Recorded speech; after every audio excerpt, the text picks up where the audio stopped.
At Park Bank, we believe drive and ambition come from the deepest parts of who we are. We view achievement not as a selfish pursuit, but as a way to improve the lives of our clients, our associates, and our neighbors. We believe ultimately ambition is driven by the heart. We've grown considerably since our start as a small community bank on Park Street, and yet we've always understood that our success depends on the success of others. Our story of ambition starts right here, in the hearts of every member of our team. Our backgrounds may be different, but our values are the same. We believe in giving more than we take, that we are more successful together, and that collaborative spirit and drive are inherent in all of us. Some of our greatest pride comes from collaborating with local entrepreneurs to build vibrant businesses that make Dane County unique. We take the time to build lasting relationships and provide exceptional service grounded in shared values. Together, we bring ambition to fruition. We're privileged to work with local causes, volunteering our time and resources to make a difference in the lives of people who make our home a place unlike anywhere else. By giving back, we all move forward. As far as we've come at Park Bank, we don't ever stop at good enough. We're always looking for the next challenge, the next opportunity, the next accomplishment. Together, we can get there, anywhere, from right here. Park Bank. Let's get to next.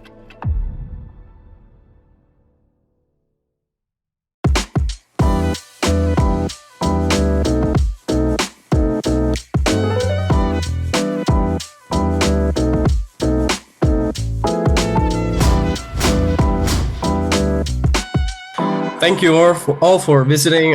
I'm virtually assisting the second day of the 365 Media Second Annual Man Summit brought to you by Park Bank. It is a pleasure for me to be part of this panel discussion about diversity, equity, and inclusion in the talent pipeline, with still a lot more job positions than people to fill those positions. It seems like this is a subject that is even more important now. But we'll get to that later in our discussion. I want to apologize in advance for if I mispronounce a word.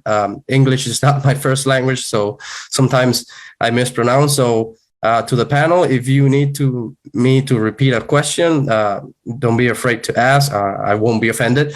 And having said that, let's give a time to each of the panelists to briefly introduce themselves and tell us what they do. I don't mind going first. My name is Gerard Blank. I'm Chief Innovation Officer here at Milwaukee Film, which means I do a number of things. I oversee marketing and a lot of our programming throughout the year and planning a bunch of stuff, boring stuff. But the really fun stuff is, when we get to do events like the Milwaukee Film Festival, that's happening 2 weeks from today. So yeah, like I said, my name is Gerard Blanks with Milwaukee Film. Thanks for having me. Let's keep it in order. Dwayne? Good morning, everyone. My name is Dwayne Maddox. I'm the Vice President of Marketing and Inclusion Experience at National Guardian Life Insurance here in Madison. Essentially, that means I do a mix of marketing and a lot of work around DEI, particularly around programming and partnerships. And I consistently work to sort of align our brand mission and values with our community partnerships, as well as our building out our internal culture as well. So happy to be here, and thank you all. Jermaine? Oh, hey everyone, I'm Jermaine Moulton. I am an analytics performance manager at Kina Mutual.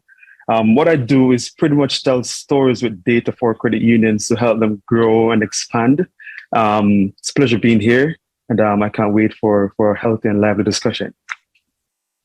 Mr. White Eagle. Sure. Good morning. My name is Marlon White Eagle. I'm the Ho Chunk Nation president.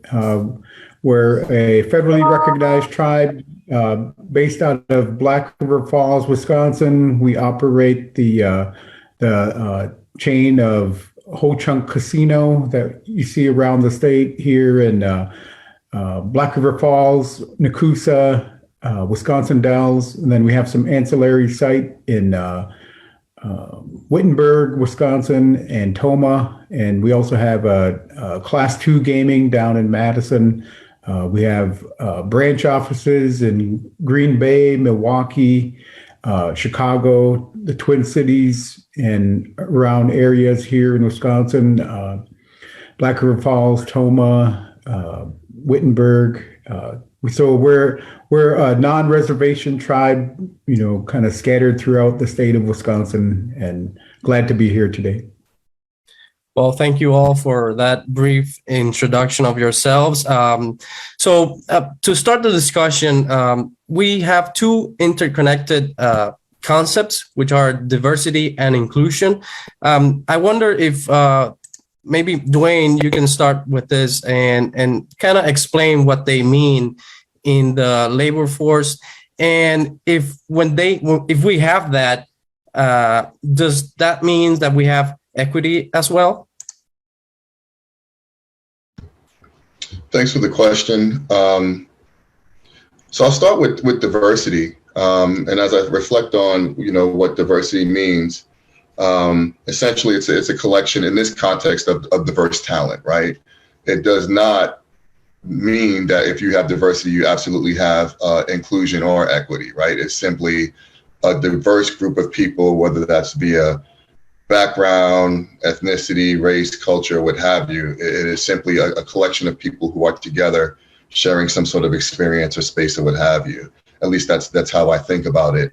When it comes to inclusion, to me, it means that those people are welcome in that space, are an integral part of that space, are respected for their perspective, and probably most importantly, are not necessarily expected to sort of compromise themselves in any way or conform, right, to some sort of, if you want to call it, dominant norm, right? Like they can have different perspectives, and those different perspectives often add value to the organization and lead to more creativity, innovation, and such, in the sense that you have people really bringing their different experiences and perspectives to the table without holding back or without being held back.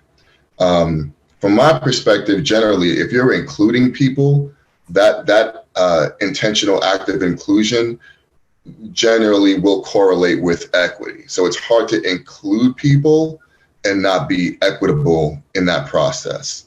I guess you can say that may not be the case 100% of the time, but in my experience and from my perspective, if you're intentional about making space for all the different perspectives and backgrounds for people in your organization, then generally that leads to a more equitable environment where you're really understanding different people's needs and perspectives and working to serve those needs and accommodate those needs and perspectives in an equitable way. So that would be my initial thoughts on that. Anybody wants to add something? Mr. Blanks?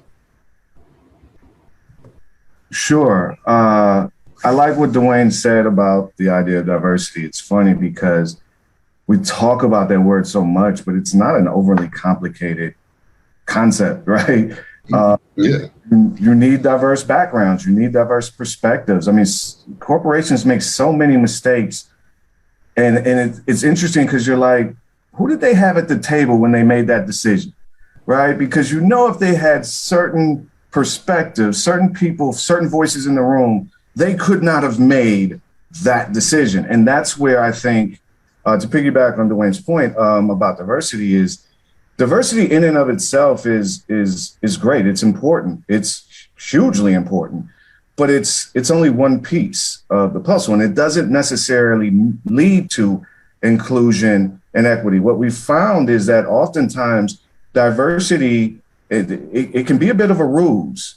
You know, you can hire women and people of color and not put them in positions that really facilitate inclusion and certainly aren't equitable. So I think diversity is hugely important. But, you know, as we talk today, I think really parsing out the difference between inclusion, what that means for equity, and then what does equity mean? Because there is a lot of conversation around equity, and it's funny to hear how different people define it. Yeah. What would you say, Mr. White Eagle? You want to add something? Yeah, it's a very interesting that, you know, for the Ho-Chunk Nation, where, you know, represent one of the smallest populations of America, being Native American, and then further being specific to the Ho-Chunk Nation, that, you know, it's a real challenge for us, you know, through you know, bringing on staff that are diverse, and then so it's really you know, I guess a challenge, and for us to overcome some of the, you know, from the history, you know, the trust issues with bringing in outsiders. So it's really, you know, it takes a lot of careful consideration and trust on our part to you know, go down this road of diversity and inclusion, as well as equity. Okay, well, thank you very much. I'll move on to, I think we got a good start there. You know, building a culturally inclusive workforce can be healthy. That's what you all said in a resume way, and can be productive also for a business. So, because that mix is if that's what I understood, that mix can add different perspective. It can make the workforce, the workplace with more diverse ideas. Sorry about that. With more diverse ideas. So this question goes for Mr. Jermaine.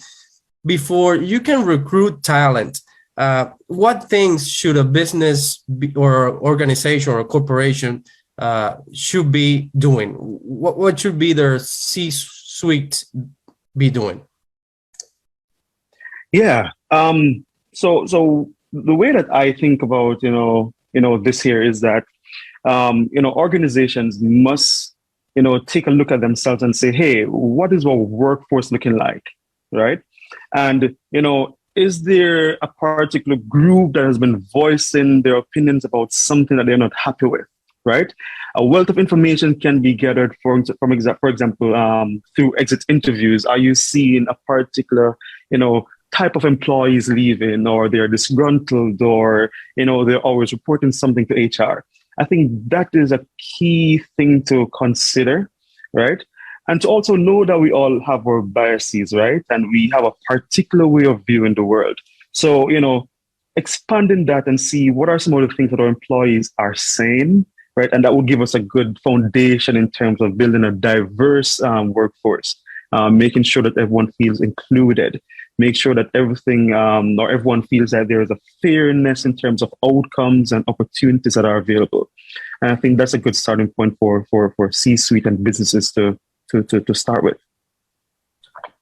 I saw you nodding there, Dwayne. You want to say something? Sure. I thought Jermaine's comments were fantastic, and it made me think about you know, an assessment, right? Do organizations should really be thinking about an overall assessment, which includes what Jermaine referenced in terms of getting critical, like qualitative data, quantitative data from employees, whether they're staying or whether they're leaving through exit interviews, and sometimes those types of tactics are part of a broader assessment to understand where you are. And I would say, you know, in many cases, I've been a part of some organizations. I've had peers and friends and colleagues be a part of other organizations where people rush to programming and rush to tactics without really understanding first, like, where are we, right? How close do we even know where we want to be? Yeah. How close are we? How far are we? What's that gap look like? And then how do we put together a strategy to close that gap? And so that is a more methodical, slow process, which does not have a lot of bells and whistles and big sponsorships with it, but it's critically important to anything that can be sustainable. So my thought would be, whether it's the C-suite or the organization as a whole, it's really clear to have at least a broad vision, sort of what successful DEI looks like to you, and then really understand how far you are or how far you believe you are through some sort of assessment from that goal, and then begin the process of methodically closing that gap. Anything short of that tends to be, sort of tactical, heavy programming, not sustainable. If you have any transition in your organization, the ball tends to get dropped. So that would be my thought on that. Okay. And Mr. Blanks, you want to say something?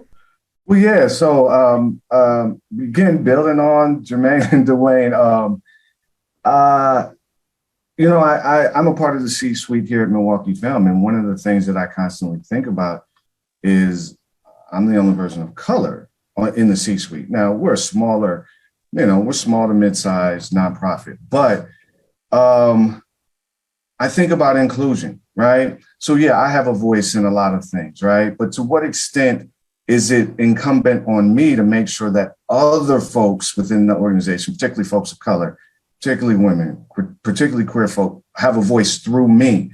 And so one of the things I've really been thinking about is it's not enough to have diverse hiring, right? Even have diverse hiring, diversity in your C-suite and in your board.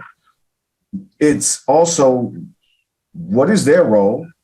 To what extent are they in a decision-making, what is their decision-making capacity? And then what is their ability to give voice to the other people in the organization that don't have their leverage and don't have their seat at the table? And so, for me, when I think of inclusion, because we were just talking a minute ago about diversity. So when I think of inclusion, I see my role on the C-suite to give voice to all of the other employees that I come in contact and that I supervise. And I just think it has to be about, when we're talking about inclusion and then equity, making sure that people of color in leadership are a sounding board for people of color not in leadership. So you're saying they one of the things that the organizations should be doing is giving more voice to these people, other than hiring them more. Just also give them a voice. Just hiring them is not enough. It's just let them speak, let them express themselves. Let me take this even a step further. You can give me a voice. You can give me a seat at the table. And then what? Yeah. Right. Act on it. Right. Well, but even let's go even a step further. Right. We can act on it, but it's just me. And so how do I represent those other people that do not have a seat at the table, that do not have a voice? And let's be honest, that is sometimes the burden of being a person of color, is that you are asked to carry the weight of a community, of a group. And it is exhausting. At the same time, I don't know how else to do it, because if I'm the only person with a voice in a largely white organization, that's not diversity, equity, or inclusion to me. Okay, Mr. White Eagle, does this happen in your view too? Is this something that you're familiar with? Yeah. By and large, the Ho-Chunk Nation, in terms of the tribal population, we're pretty much all related, and we're all family.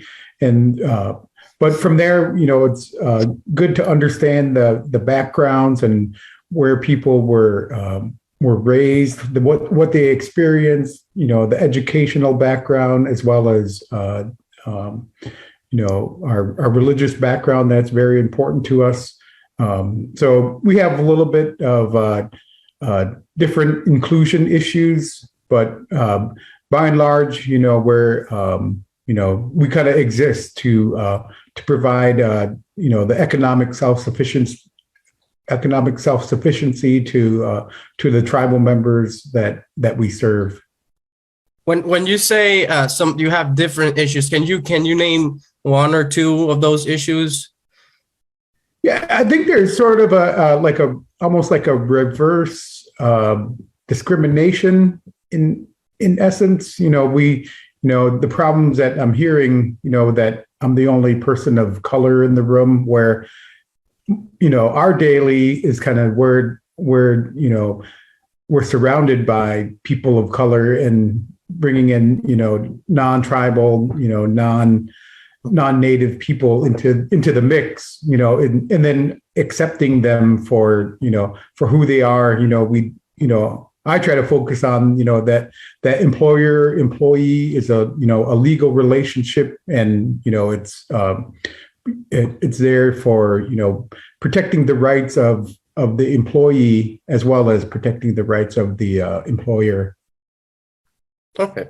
Well, now that you mention employees and employers, this takes me to the next question, which is, as talent shortages hurt businesses in Wisconsin and all over the country, can companies and organizations really, can they focus on creating a more diverse environment in their workforce, or is it more important just to fill these positions that they're missing?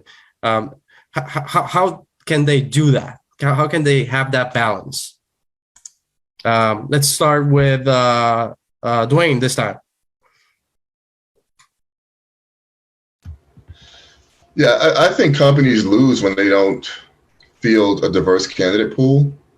I think that those two things are not necessarily mutually exclusive unless you sort of make them that way, right? If you make it so that it's, and if, one or the other, like either we hire people as quickly as possible, or we have a diverse pool or hire diverse candidates. So I think to start that conversation, you have to look at that, those things as connected, as a natural part of how you think about recruiting.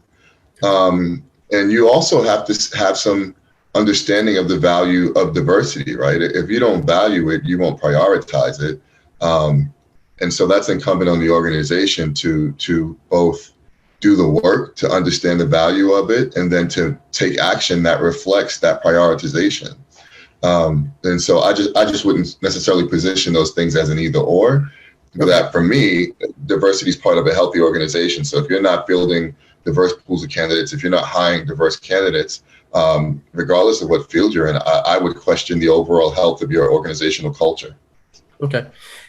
So Blanks, Mr. Blanks, I would say to you, I would ask you, so that has a point. What Dwayne says is a great point. But what about these small businesses?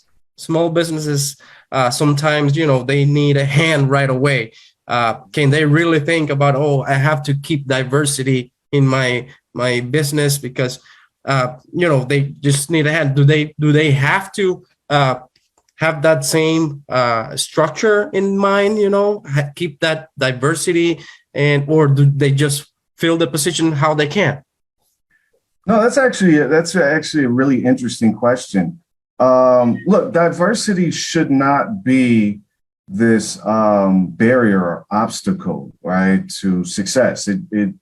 It shouldn't be this thing that we feel like, do I have to do this, right? It's funny because, like, when you think about the NFL, right, the controversy around the Rooney Rule, this idea that NFL teams have to interview a certain number of minority coaches. Right. And what we found is they'll give them an interview, but they're going to hire the white coach they want to hire, right? And so my thing is, I don't believe in the charade, right? Like, I don't believe in the performative aspect of DE&I work. I believe as a small business, I'm a small business owner, and it is incredibly hard. And my business it's me and some family members, right? I can't imagine if you have a bakery, right? Or a car detailing shop or whatever it is, and you're responsible for paying employees, and keeping this business alive. Yeah, the first thing you're going to think about is I need to get some people in here who have expertise and know what they're doing, right? Workers that can accomplish the goals. But I would suggest you still want and need diversity. Think of it this way. Do you have someone on your team that speaks Spanish, right? Do you have someone on your team that comes from a particular community, right? And think about if most of your customers or clients come from a particular community. We've seen this before, right? When you work in a community and you don't have anyone that looks like or comes from that culture, what that can mean for your small business. So diversity has to always be a part of your game plan, because if it's not, I guarantee you are missing out, whether you know it or not. Okay. What do you think about that, Mr. Jermaine? You have something you want to add? Yeah, I think what Gerard said was beautifully said. But one of the things with many organizations, when they think about diversity, they think of it as a statistic that needs to be filled, right? And that shouldn't be the case, right? How boring it is to work with someone who looks like you, who talks like you, who believes the same thing like you, right? So in the recruitment process, right, I think where it starts from is having the right, recruiter or talent acquisition personnel to kind of identify, unique things amongst candidates, right, that would be beneficial for an organization, right?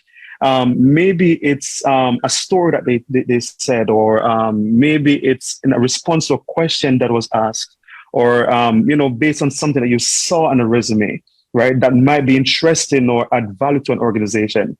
So all these are important. And not just think of diversity as hey, I need to hire 10% of people who looks like this, and another 15% of people who sounds like this. Just to make sure that everyone has an equal chance of just being successful, I think is key. Okay, sounds fair. This questions I'm gonna ask to Mr. White Eagle. When you have diverse talent, how do organizations? What can they do to keep that loyalty, to retain that diversity in their workforce, in their organization? What can they do? Yeah, I think one of the things that that we're really lucky or fortunate with here at the Ho Chunk Nation is that we have a culture that has values kind of already instilled within it, and I think that's one of the key things for any organization is to have establish those those productive, those inclusive practices and protocols within the organization to establish a really good work culture, and that will carry through to success. And then it kind of gives you some type of starting point for building and creating opportunities to learn and grow. Mr. Blank, do you think if you had to say, let's say, three things that an organization, three main points of what an organization can do to retain the diversity in their workforce? Number one, give people a voice, give them a seat at the table. Look, I'm not saying that, I understand there's levels, right? There's a hierarchy, there's an organizational structure. I'm not saying that, someone on an entry-level position is in, a leadership team meeting or a board meeting, but I'm saying give people a voice in terms of their particular work. One of the things we had to deal with at Milwaukee Film is, we own and operate the Oriental Theater. It was closed for like a year and a half. And that was brutal for us because that's one of our main sources of business. But when we came back, one of the issues we dealt with was our workforce. People that work in the theater were frontline workers. You know what I mean? And so what does it mean to be a frontline worker in the time of COVID? And so that was something that we had to think about in terms of, we got to listen to people, give them a voice. That's one. Two, promote. And look, I'm not talking about like this. There's different types of promotion. I'm talking about the real promotions that come with an elevation in your job title and status and an elevation in your pay.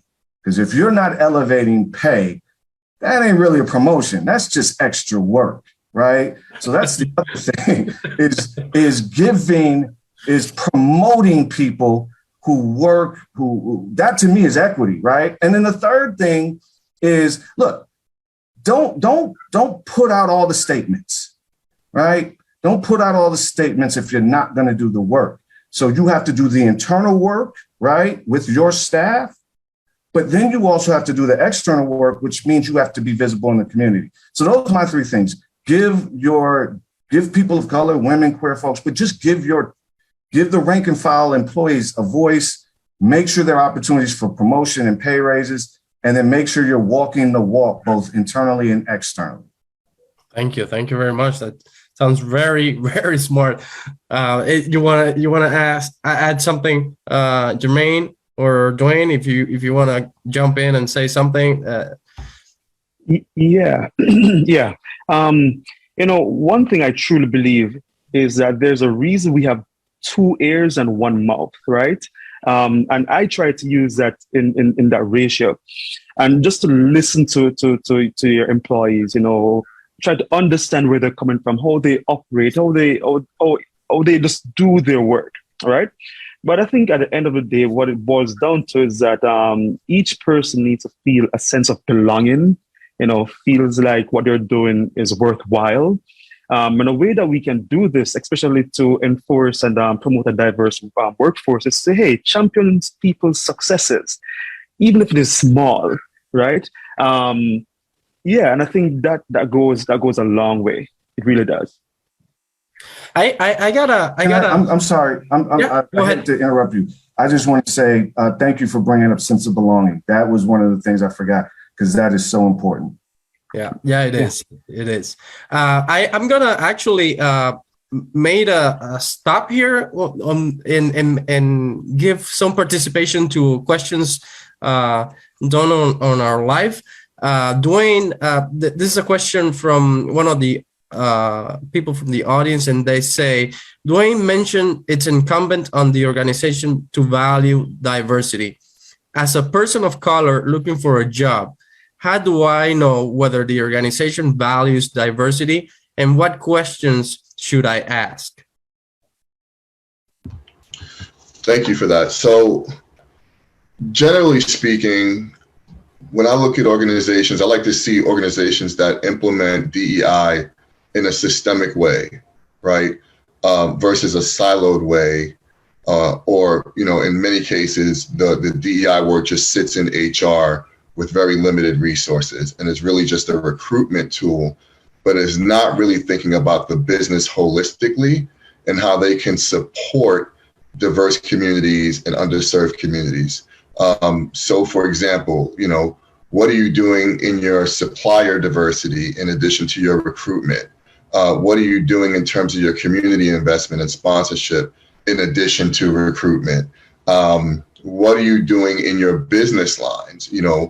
Whether you sell widgets or you're a bank or you sell insurance, are you actively engaging diverse communities to engage in your business? Do your products reflect an understanding of that consumer segment? And to me, those considerations reflect a systemic focus and strategy around DEI. And that is a key signal to me that this organization gets it, that they're thinking about this as a holistic value proposition to serve, engage, and partner with diverse communities, versus if I go to the website for any given company and there's kind of a 3-sentence paragraph about how much they care about diversity, but then there's no content, there's no narrative or broader story or context to their engagement with DEI beyond kind of a 1-page, 1-slide type performative content around DEI. So I think that's a telltale sign. So generally speaking, to answer the question, look for a systemic strategic investment in DEI as a competency and as a core business value and a core cultural value for an organization, versus, again, an organization that seems to sort of give more performative nods to DEI. And that was something that Gerard alluded to as well in one of his previous comments about this sort of performative, approach to it, and or making some sort of, broad proclamations, but not backing it up. Thank you. I hope that answers that person's question. I'm going to go to Mr. White Eagle and ask him, do you, in your organizations, do you see in organizations that you work with, do they use recruiters to help fill important positions? And if they use it, does it have an impact on what recruiters do? And do they include diversity strategies in it? You're muted. You're muted. Thank you. Yeah, we don't really use recruiters. We have a pretty good system of, we get enough online interest that we don't really use recruiters, but we do, provide job fairs and, things of that nature to bring staff on. I think that being muted made me forget the question. So it's okay. I was just wondering if you already said that you don't use recruiters. So, but you do use a diversity inclusive strategy when you're recruiting for people to fill positions, right? Okay. Yeah. I think where I was thinking of going was, our partnerships with the UW system. We have a really good relationship with UW-Madison.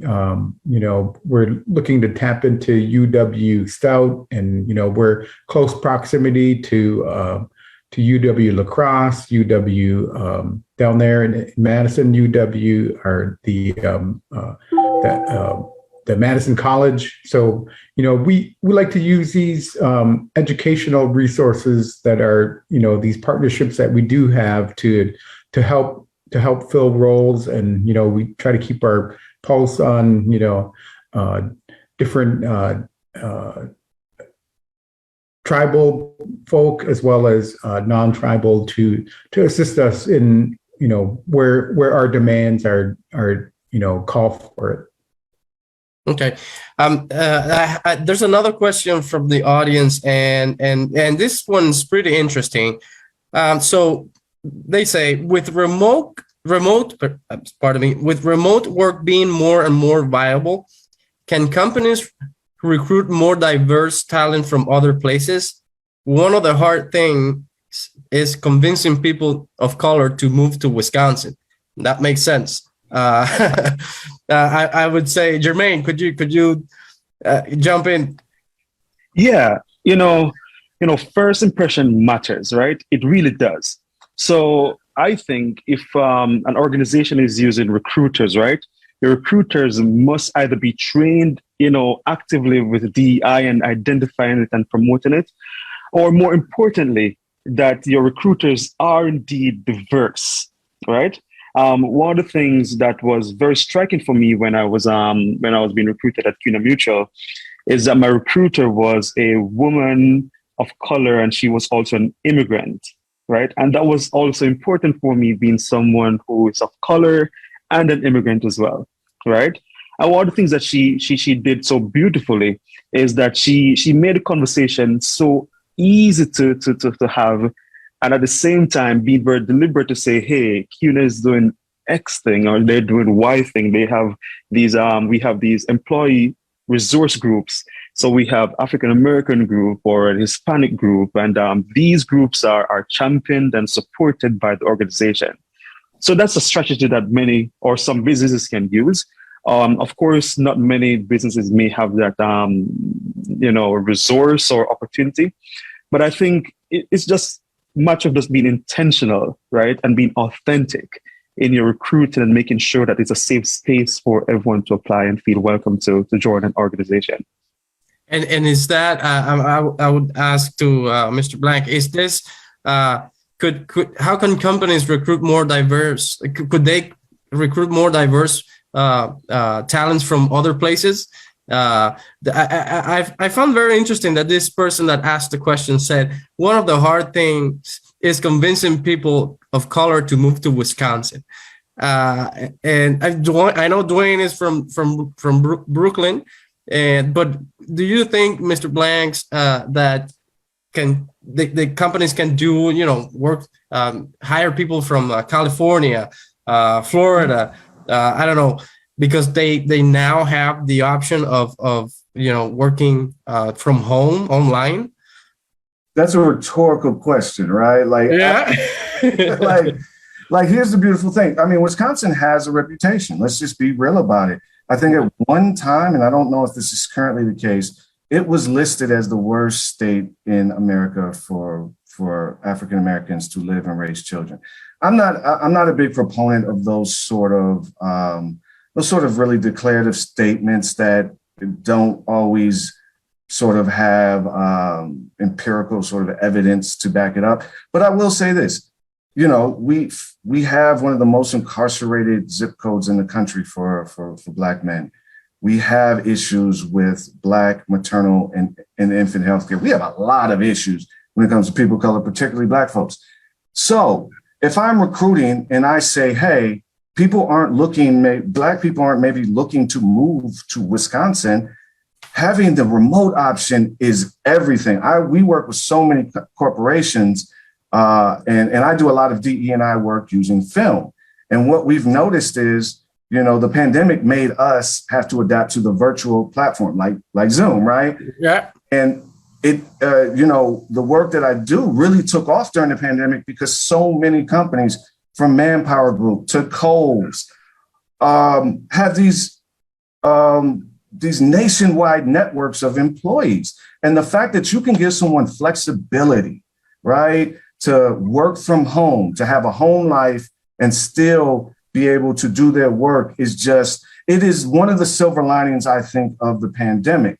And so what I would say is that's one thing that I think will help Wisconsin-based companies is the remote option. But I'll also say this, we've got to do something about this reputation, because we want people to come here. We don't want just people to live in San Antonio and Skype or Zoom in. We want them to come to live in Milwaukee and Madison and all these places. And so for me, it's a double-edged sword. Yes, remote work is changing the game and changing how we work. We recruit employees, but it also means that, what does that mean for our community in terms of bringing people of color here to continue to build a pipeline to Milwaukee, Madison, and other places around Wisconsin? I mean, Wisconsin is not that bad. Dwayne fell in love with it. He came to study and stay. That's a stretch, Ariel. That's a little bit of a stretch. I was going to say, I was going to ask you, Dwayne, is love a word?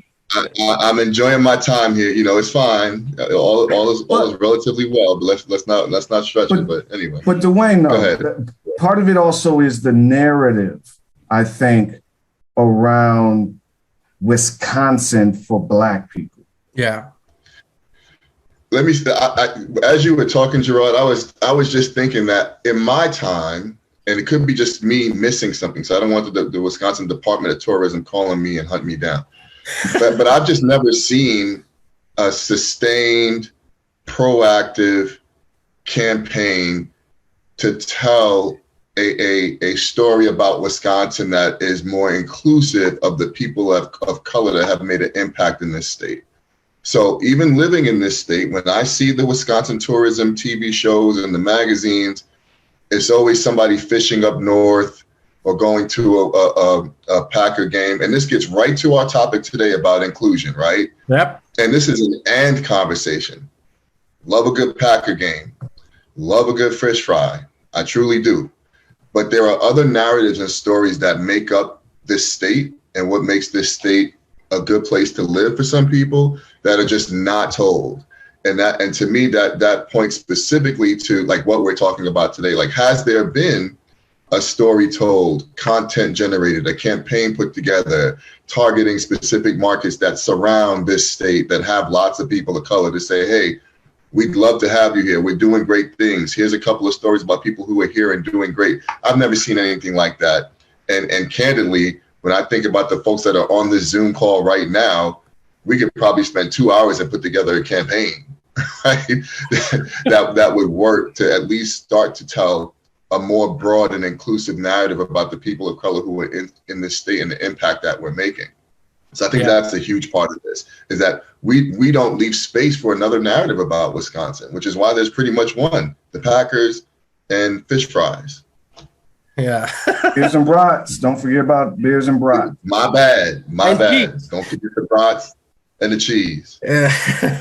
Okay, well, I think it's good that you both brought that point, and and this is I'm gonna jump in with a little bit of story that I learned when I moved to a place. I always try to learn a little bit about the history of the place, and I found this book that tells 150 years of history of Wisconsin. In that book, there's a story about a black doctor who learned how to do heart surgery here in Wisconsin. And then it was the first open heart surgery done in the history of the world. And it happened in Chicago because he moved to Chicago. And he was the first surgeon, a black surgeon, and he did it in Chicago, but he learned here in Wisconsin. And I learned about that story in that book, but that's one of the small things that I have ever seen in this state. There's not too much history. Yeah, Daniel Hale Williams, that's correct. Gerard knows the story. But anyway, I'm going to move on because I sidetracked there. But that's the little things that should be campaign and explain to people so they understand that there's also a history of black people here. And can I just say that I know you want to move on, but that's such a great point. Yeah, I hope I'm saying it right, Ariel. Yeah. That is such a great point. I can't stress enough how important it is to control the narrative. And so when you were telling the story, I know this story, but it's like, who else knows it? And then, how do we get the narrative? Dwayne hit it on the head. I feel like we know what the narrative is about Wisconsin. And I feel like what Giannis and the Bucks did in many ways, it's funny. It seems trivial maybe, but it's a big deal. The fact that people are talking about Milwaukee and Wisconsin outside of those tropes that we typically hear, right? And so understanding those types of stories, Ariel, are just super important. And I agree, like, we've got to just tell a different story about this region. Yep. So thank you for that. And we're gonna go back to the subject. But so one of the things that I think it's important to do I think Dwayne talked about this a little bit at the beginning, and when he responded to the question of the audience, is how companies and corporations can modernize their post and advertising so that when they recruit, they can advertise. Could they advertise diversity in their job recruiting process, in their job postings? Let's go to Mr. Jermaine. It's been quiet for a while there. Yeah, I think I think one thing which is I think is a good thing now is a job seekers market, right? So people are not just looking for a work now for income. They are actively looking at other things that they are that's important to them. So when an organization is thinking about hiring and wording a job ad, I think at the very beginning it's important to get diverse opinions, right, about what's in that job ad, right? So of course you're going to list the core competencies of what the role entails, but at the same time, it will sound differently to different groups of people, right? So I think at the very beginning, get some input in terms of how things are worded, and I think that's a good starting point to get ball rolling in terms of getting not just the right people but diverse skills of persons into your organization. Okay, Mr. White Eagle, do you experience that? Have you had that experience when you trying to when you're posting for job openings? Yeah, I think I see we're a slow moving government, the Ho Chunk Nation. It's like any government, pretty slow moving. Our hiring process, at our gaming sites, we're a little bit faster there, but by and large, we're seeing the we're on maybe the wrong side of this modernization of job postings, and we're seeing we're getting outperformed, I guess, by the sign-on bonus and then the higher pay that's coming about through this what do they call it, great resignation that's occurring, as well as being able to work remotely. These are the things that are trending for employers and employees and job seekers, that there's a lot of benefits that are out there, and it's tough to keep up and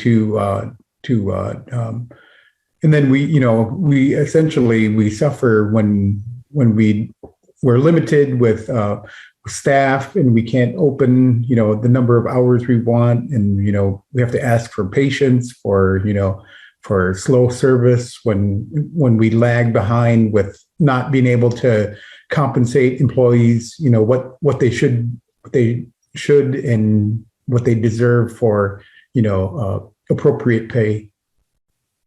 Do you think how can companies, or how can you include in a job posting that you are looking for a diverse employee workforce? So I just want to jump in real quick. Yeah, you can go ahead. Okay, so I don't, because go ahead. Sorry, because it would look bad, I think, right? If you put in a job posting, we're looking only for Black people, or we're looking for, right? It would. So how do you do that? How do you? Well, not only would it look bad, you shouldn't be doing that. I mean, exactly. What you should be that's lazy. It's just lazy. Like, go to. There are a number of organizations in the Milwaukee area. A group like Social X. We do postings with them. A lot of people do postings with them because they are connected to young Black professionals in Milwaukee. The new ALEM, I hope I'm saying it right, the African American Alliance, headed up by Walter Lanier, they're doing that same sort of work. Go to the organizations that have connections in those communities and say, we're hiring for these jobs. We need people of color. We need Black folks. We need you to apply. Do the work. Don't be lazy. Because when you're lazy, that's when those silly mistakes happen. Yep. Thank you for that. I think we only have a few minutes left, but so I would ask this question. I think this is the last question I'm going to ask. Later, we can add final comments. But I'll go with Dwayne. What kind of partnerships and networks can organizations make with local institutions to keep the talent here in Wisconsin. You stayed, so Yeah. you must have an input there. Yeah, I stayed for some family reasons and some professional reasons as well. So it was a combination. I would say I would just refer to what Gerard just said about referencing specific organizations in Milwaukee. I would, from a sort of aggregate standpoint, a lot of different markets, including Madison, have those types of social and civic organizations that serve diverse communities, that have diverse memberships, and they're there. They're not hard to find at all. I would say this platform we're on now, Madison 365, is a tremendous platform, right, to help make connections to different communities and diverse communities. And so it's really about being proactive. And again, quoting Gerard, like, don't be lazy, right? Like you have to do the work. And so oftentimes it comes down to prioritization and commitment. Like, are you committed to it? Is it prioritized? Or is it something that's on a checklist and you just hope someone else picks it up and takes responsibility for it? Or it just happens magically? It really is not that difficult to find these types of organizations, to make your intentions and strategies and goals known to those organizations and to build partnerships. But you have to be intentional. You have to sustain that commitment over time, and you have to be authentic, right? So you can't show up looking to check a box. You got to show up with some authenticity and intention to get some real work done in regards to recruiting diverse candidates. Thank you so much. I don't know if anybody else want to add something. If no, we can jump into conclusions, final ideas, something you might have thought and before and didn't say. The mic is open. Who wants to go first? If not, I think you want to go first? I just want to say one quick thing to break the awkward silence. I think that diversity, equity, and inclusion work is work. I think it's hard. I think it's difficult. I think it's challenging, and I think that's what makes it worthwhile. So I just would implore anyone looking to hire, recruit, maintain, train, develop talent to keep in mind that the easy part is, like I said earlier, making statements and putting up billboards or posting stuff on your website. The hard part is doing really substantive work that has real impact. Yeah. I wanted to say something. Jermaine, you want to jump in? Yeah, just kind of add into what Gerard said too, is that DEI is going to be an ongoing work, right? There's no end in terms of what it looks like or how perfect it will be. It's an iterative process of always trying to strive for better, right? Making sure that our talent pool have people from different background, right? Making sure that everyone feels that there's a fairness in terms of resources and outcome, right? Making sure that everyone feels welcome to voice their opinions and just share the experiences. And this will take time, right? Oftentimes the wheels change is very slow, but once it starts going and organizations see this need and work on it and act on it, I think that's a good starting point to keep this work going. Yes, it is. Mr. White Eagle. I could, sure, yeah. So one of the things that came to mind for me was in regard to we're talking. Boy, it just slipped my mind. But in regard to the learning process of bringing diverse talent on is for the Ho Chunk Nation, and I'm hearing it through the other organizations here that it's often a teaching time, and you kind of have to start from ground zero and then build up. And one of the things that personally, myself, looking at diverse talent within the Ho Chunk Nation, it's always really good for I guess outsiders to come to join us, and then later on down the road,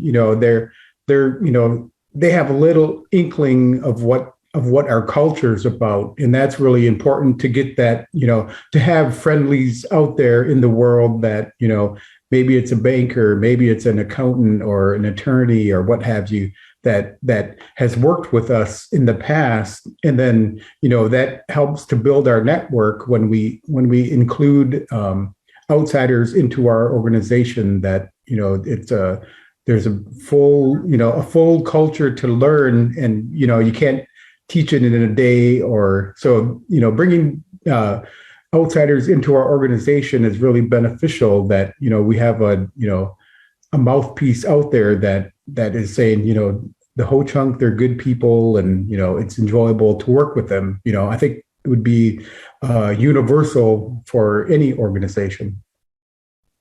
Right. If you want to say something, Dwayne, go ahead. Yeah, I would just say, kind of reiterate what a lot of folks have said here, that it's a process. It's about defining a culture for the organization. It's about sort of who you are intrinsically as an organization, relative to your commitment to DEI. It's not about sort of a check the box type project. In that way, I would also echo some of Jermaine's comments about it being an iterative process. I would also use the term it's adaptive and not a fixed issue, meaning it's not a widget that you can tweak, right? But that the dynamics of it changes, the cultural dynamics of our society change on an ongoing basis, and you have to be able to move and flex with that. And that's all part of the process. And so I think often people sort of miss the mark when they look at it as sort of a point in time, check the box. If I do these 3 projects, then I'm solid on my DEI program. It's like, that's not how it works. No. And I think that's sort of a miscalculation that's often made in terms of what successful DEI work looks like. Well, thank you for that. I gotta say, where I'm from, companies don't really focus on any of that.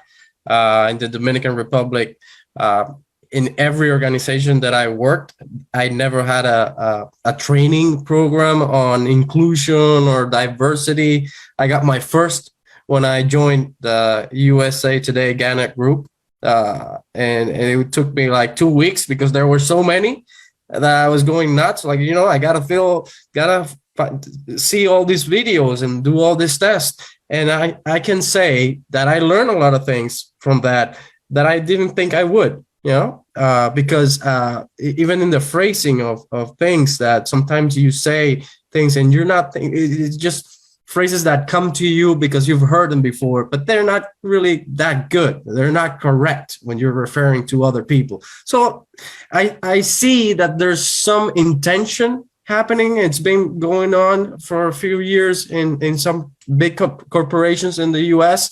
I hope that keeps going.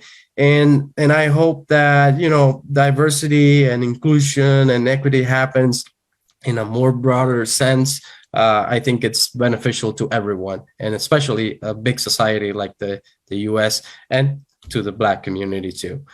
So I want to say thank you all for participating today in this discussion. I had a blast, and with that, I'll take it away to our directors there in the Madison 365. Thank you all for assisting, and have a good day and a great rest of the week.